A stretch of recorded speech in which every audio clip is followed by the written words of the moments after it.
Welcome to the KP Podcast, where we talk about the business of real estate. A podcast about leveraging opportunities, growing your business, and experiencing financial freedom. Here are your hosts, Keith Anderson and Peter Cambucos. Hey everyone, welcome to the KP Podcast. I'm Pete, sitting here with Keith, and we are coming to you today from the forum. And right before we went on the air, guys, Spider-Man just walked by the window. I just want to let everybody know. The Spider-Man just walked by the window. He was standing a good 2'6", so I don't know if Spider-Man So you're saying it wasn't the real Spider-Man? I mean, you're telling me there's a chance, but no, that's not him. Okay. Well, I got excited for a second, but you know what? I mean, I don't know if Spider-Man has anything to do with the real estate market, but it did get me going. Because you saw something very misleading that could have been actually what happens. And today we're talking about a very interesting topic, which is the unknown of our inventory out there. The unknown, which we like to call shadow inventory. The shadow inventory. I like saying shadow a little quieter because it feels like it's in the shadow. Yeah, it's like it's a little mysterious, and it's like Halloween time, like we're all over. Shadow inventory. As my 2-year-old said, it's spooky. Yeah. Daddy is spooky. And I'll tell you what, the market is a little spooky right now. Like, it really is. We've been talking about it a lot. And so we talk about something like shadow inventory. And Pete, tell me, what is actually shadow inventory? Like what are we saying? Because we know what inventory is way higher than normal right now, but what is actually shadow inventory? So shadow inventory, as kind of the word implies, like you're saying, it's a little mysterious. It's inventory that we're not necessarily aware of, or no one is sure of. You don't know what the number is. You kind of have an idea that it's something that's out there, but you don't exactly know. It's in the shadows. So that's confusing to me because I'm thinking shadow inventory.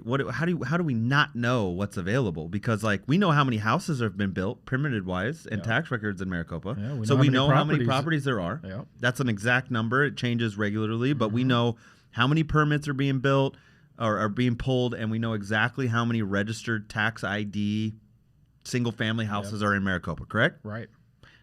So what does that mean by then? Let's break some of this down before we get into exactly what we're looking on there, right? Okay. So everybody knows here in Maricopa County, Phoenix metro area, the inventory has increased tremendously. What? Right? We're up over. Yeah, it's up a couple. You seen a couple extra houses out there? I mean, we were at what, 4,000. Now we're at like 6, right? Like that's where it's at. A little higher. 7? Little higher. So we're sitting over 20,000 as of this last weekend. Wow. You know, 20 and some change, right? So it's up 5-fold. Yeah. Not quite 4-fold, 4 times. So it's up a lot. And so what we're looking at though is, okay, we've got all this inventory that is increasing, but we've got a couple other dynamics coming in there. You know, the obvious one that's in everybody's face that we talked about before is demand is getting absolutely crushed. Okay. Yeah. And you've got rising rates. Everybody's aware of them. The inflation rising rates that's out there. We've got mortgages now, 30-year mortgage over 7%. And so we've got a situation where, yes, we've got this inventory, but, oddly enough, I guess I should say, new listings for this year are trending lower than last year.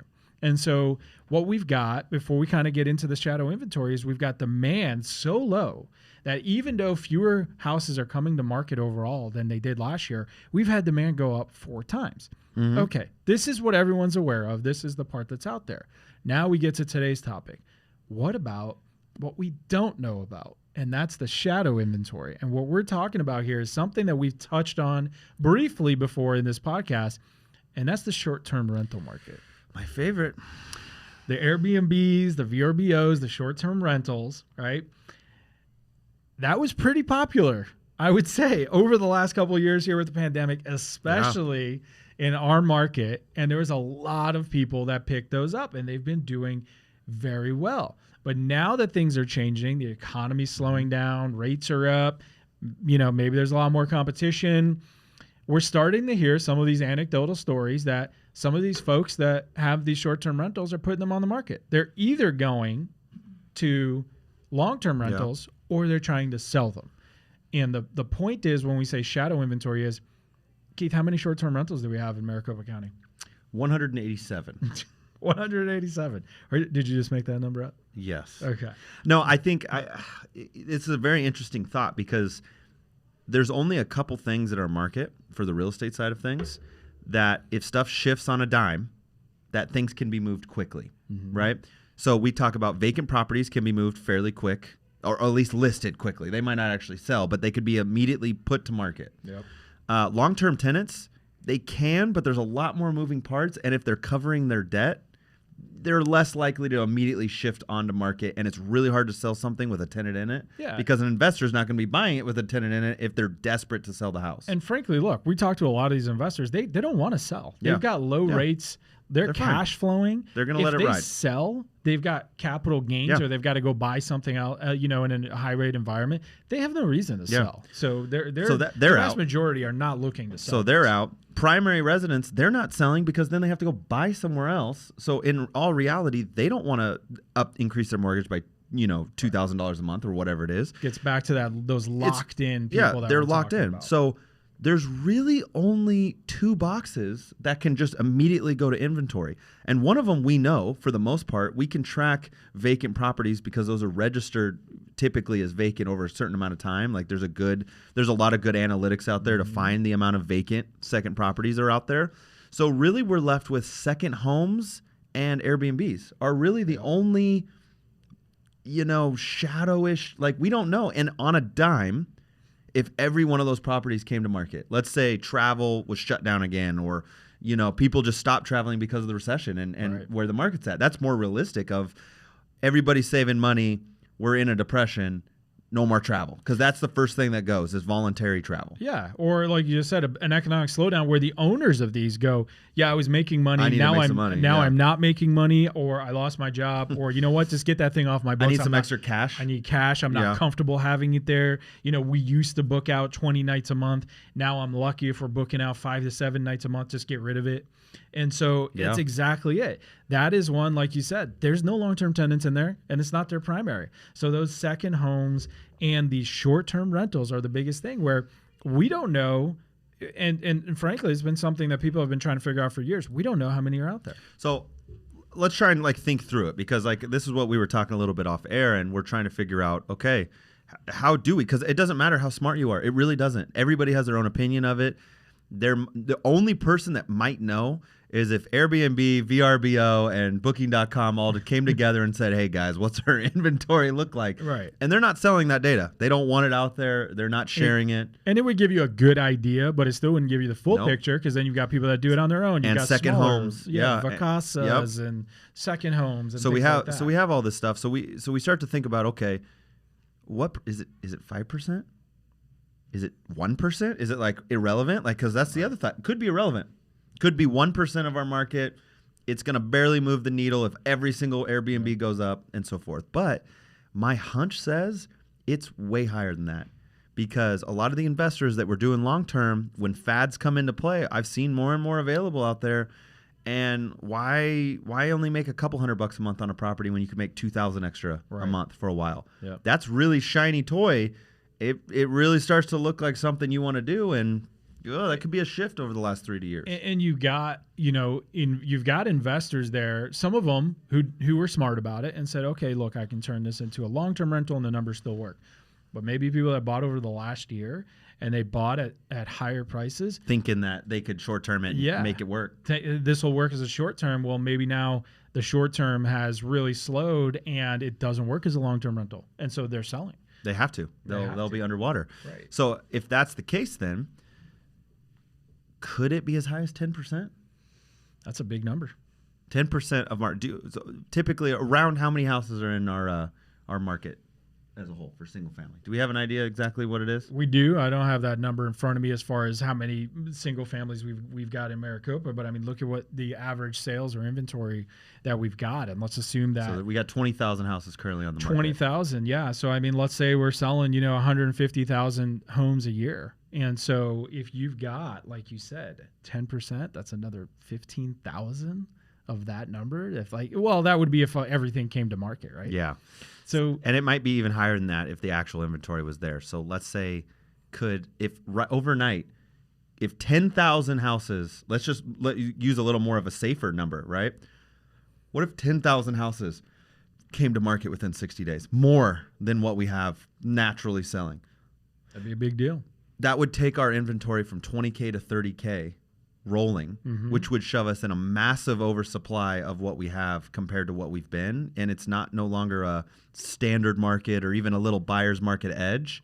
Now we have an extreme buyer's market on that side, and it changes things. And I would say an important difference with the folks that would have this is, think about the folks that we said that are locked in. And so one of the things we've looked at is cancellations this year, or the fact that it's fewer new listings coming than last year. Yeah. And if you think about why that is, it's because if that's your house, if that's your primary residence, well, you don't necessarily have to move. You might try the market, you might put it on and go, you know what? I'm just going to stay. It's not working, not getting the price. The other houses are too expensive. I'm just going to stay.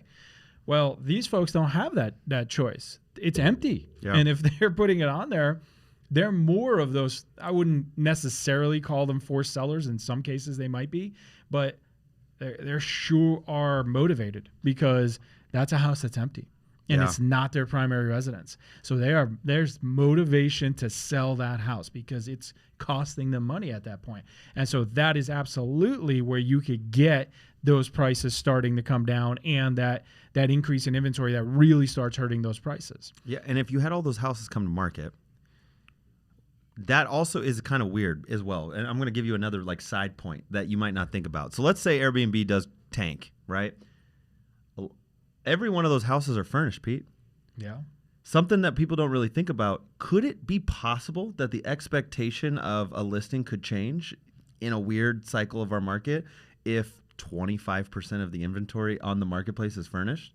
I mean, think about that. It could that would be a pretty big number of short-term rentals coming down. If 25% of our inventory was short-term rentals that are furnished, I mean, you're talking about a huge Well, the one we just talked about is if there's 20,000 active right now and 10,000 active came up and we go to 30, again, that's 33%. That would be some pretty big numbers. I'm not saying it happens, but what if that expectation we don't know what that type of a shift could happen. We don't know. This is why it's shadowed. But could it be a realistic thing that you could get, say another 1,000 houses coming each month that are short-term rentals? I think that's definitely plausible. It might actually happen here very soon. It might be quite likely. Yeah. And so part of it's already happening.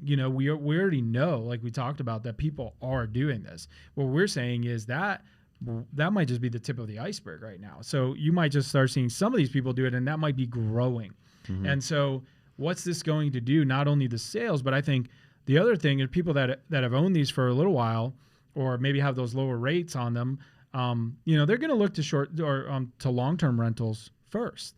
And so what you might see, and I suspect part of what we are seeing is we see the rents that topped out and dropped slightly, even though they're not coming down, they're going to go back up.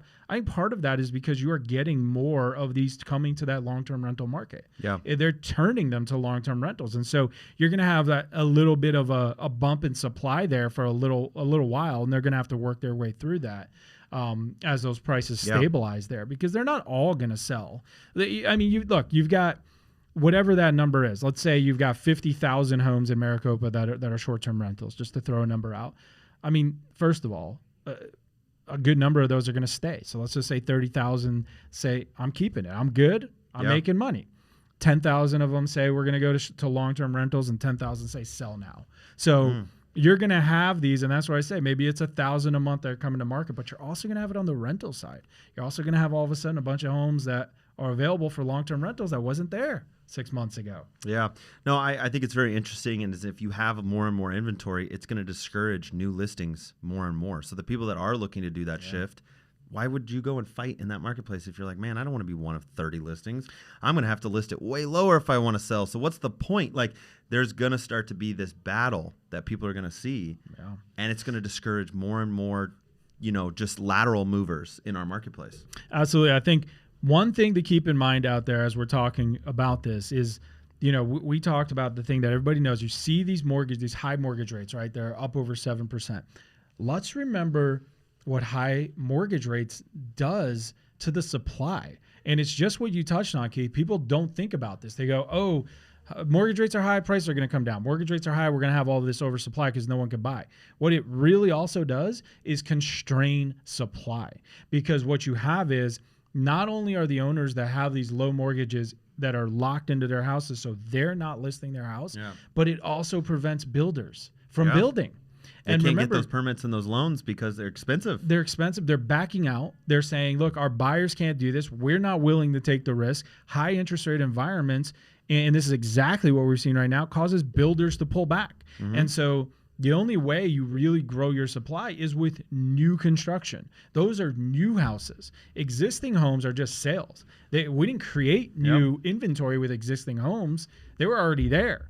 But with the new build, that's what brings the additional supply, and they've stopped. And so that's the other part of this, like we've said, is those high rates constrain supply, constrain growth. So let me paint a picture then, because last time I checked, our population in Phoenix is still growing. Still growing. Jobs are still here. Absolutely. People are still moving to the valley. Yep. So if new home sales and builders stop building houses like they did in 09, 10, 11, and even 12. During that time, they eventually started to pick back up, right? And we go through this weird market shift of no one's really buying or selling, and it becomes kind of a transactional issue. Yep. And over the course of the next, let's say it lasts 3 years. Let's just say it takes 3 years for our rates to come back where we need to drive demand back up, prices to be in an affordable place where people are motivated to buy again, right? If our population continues to increase, would that not shove us right back into a massive frenzy where builders are now, again, 3 years behind? They finally caught back up to where we needed to have them. They finally had the yearly permits back to where they needed to maintain population growth. So if they stop for 3 years, we're back in the same shit we were before. This is exactly what some of the folks that have been in this for a long time are looking at is, and even though we're bringing up this shadow inventory, is will prices grind down again next year like we talked about?